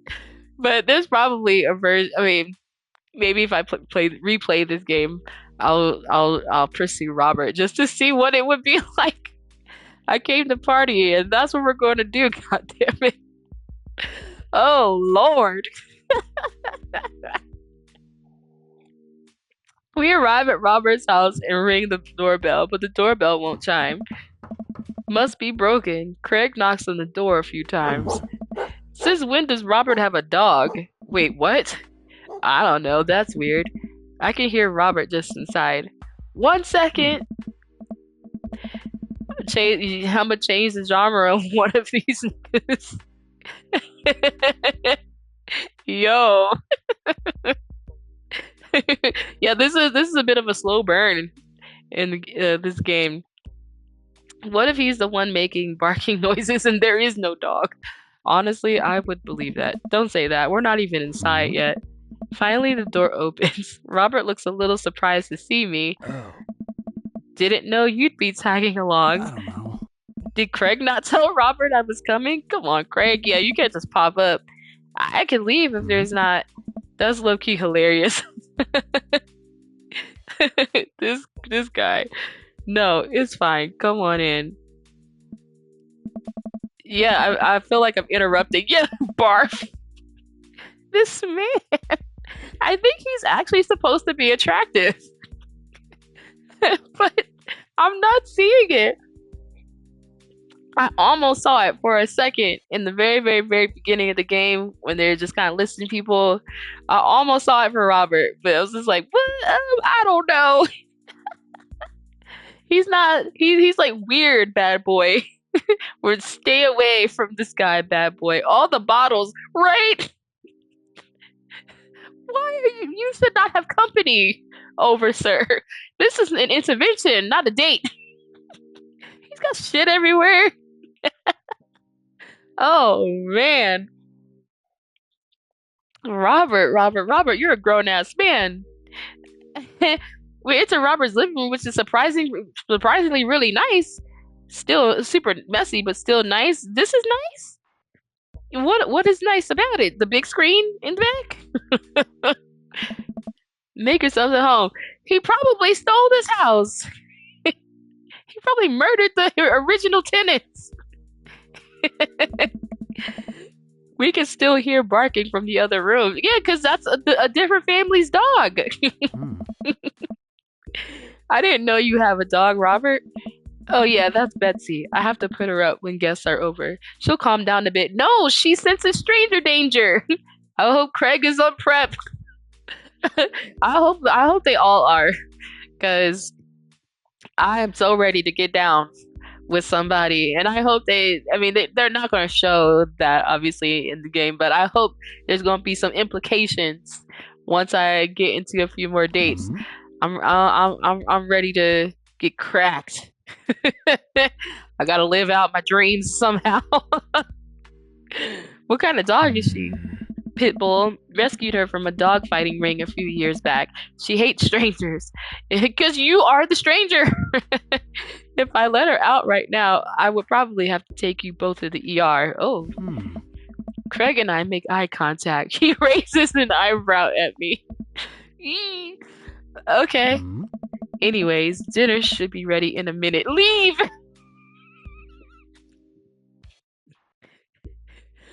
We are not safe! We are not safe here. Hope you guys like Osabuco. Robert leaves the room, presumably to go to the kitchen. Craig leans in and whispers, was the dog fighting thing real or was he kidding? Shit, the fuck I know. What's Osabuco? I don't know. Did he make up that word? I deal with a lot of the house. Oh, I deal with the house is nice. If the house is nice, really, let me think about that. If the house is nice, okay, I think that might buy me an extra date. Gotta be getting up early. Oh, thanks, old man Breezy. See you tomorrow, hopefully. Dirty house, dirty butt. I feel like that's probably accurate. If a person I start dating has a nice house, I might give me an extra date. You might be on to something, Matoko. And be like, well. We sit in silence for a second, taking in Robert's living room. Are we about to get sawed? That's a great question. Oh. Nah, usually you wake up in those situations. We voluntarily walked into this one. No. You brought me here. Robert finally walks into the room carrying 3 paper plates of steaming food like a waiter. Paper plates? Robert! I don't have a dining table. He doesn't trust dining tables? Robert. So we're eating here. Wow. I also don't have real people plates. Hope that's okay. I mean, it's not. But thanks for the food. How old are these men supposed to be? Are we supposed to be in our late 30s, early 40s, something like that? I mean, none of my flatware matches, but at least I actually have some flatware. I went to the thrift store to get mine when I got divorced. You can get thrift store flatware, okay? You don't have to use paper plates. I still have a lot of my stuff that I got when I first moved out. Now that I think of it, I have nice dishes and no table. Really? Where do you eat, Matoko? On the couch? I have a really, really small table. I did not anticipate any sort of company in my house. So, no, pacing around. Oh, okay. I have a little table, but I stand in my kitchen and eat for whatever reason. I don't know. Sometimes I'll eat in my room, plate steaming in hand. Yeah, I see the visual for sure. I think I do the same thing sometimes. But I have a really tiny 2-person table that I sit at. It's there. It's like, oh, in case someone comes over, or in case I actually want to have a place to sit and eat. Oh, actually, you can see it. That's my little table back there. I have my bouquet of flowers for Valentine's Day in the back. Robert sets plates in front of us on the coffee table. I still can't tell what it is. Looks like meat. Maybe lots of sauce. I can make out some vegetables. Don't eat that. Don't eat that. I'm gonna be like old girl in the what's that show? That monster show with oh dang, I can't remember the serial killer and the man that was eating people. She's like, I'm not eating that.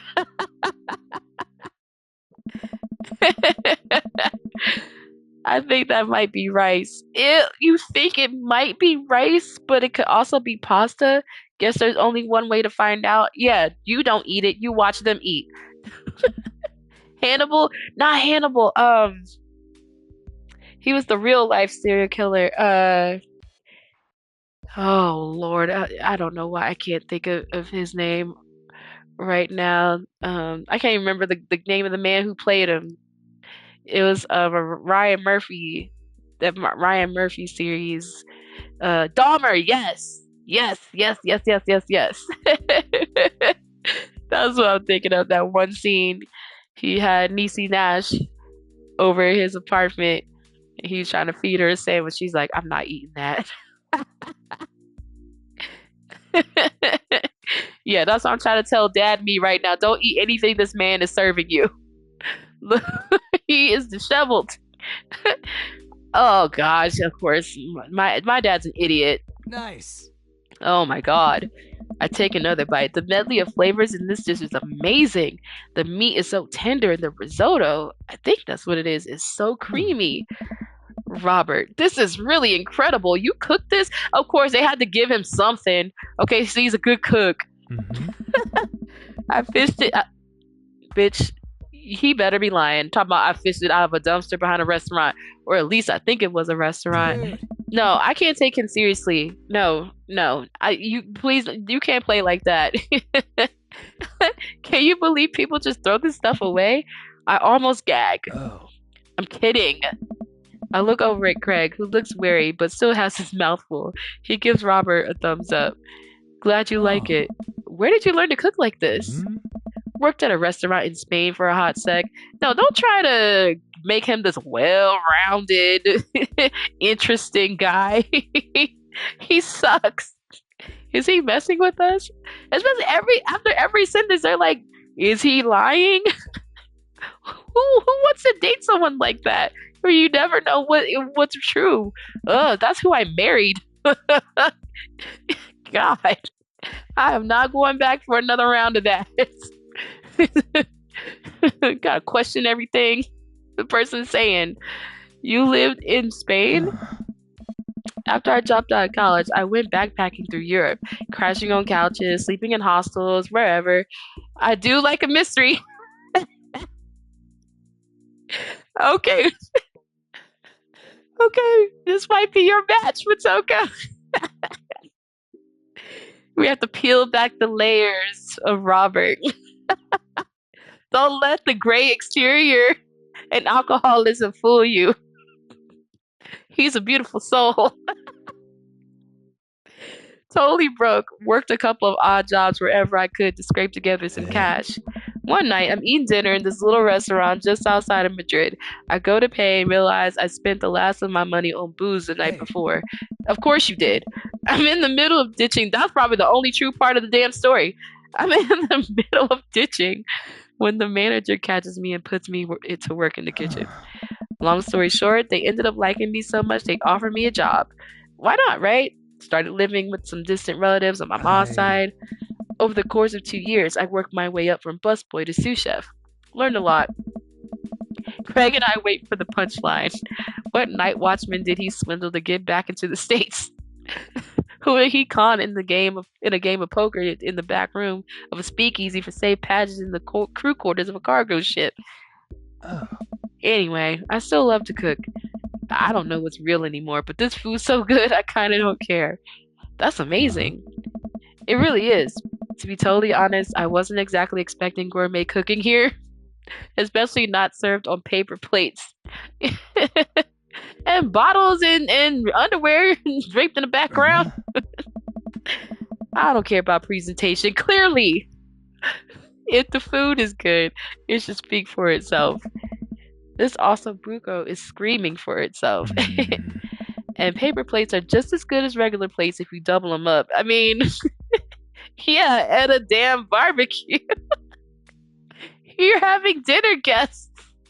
You know what? Let me not even say anything. That's this man's house, allegedly. So, I'm gonna let him have it. Oh. Hey, is it bad if I ask for seconds? Help yourself, but save room for dessert. I made lemon berry sovereign. Ooh, I don't know what that is, but that sounds like it's good. Oh. Well, aren't you just... He doesn't care about presentation? No makeup around him. Easy. You could just show up.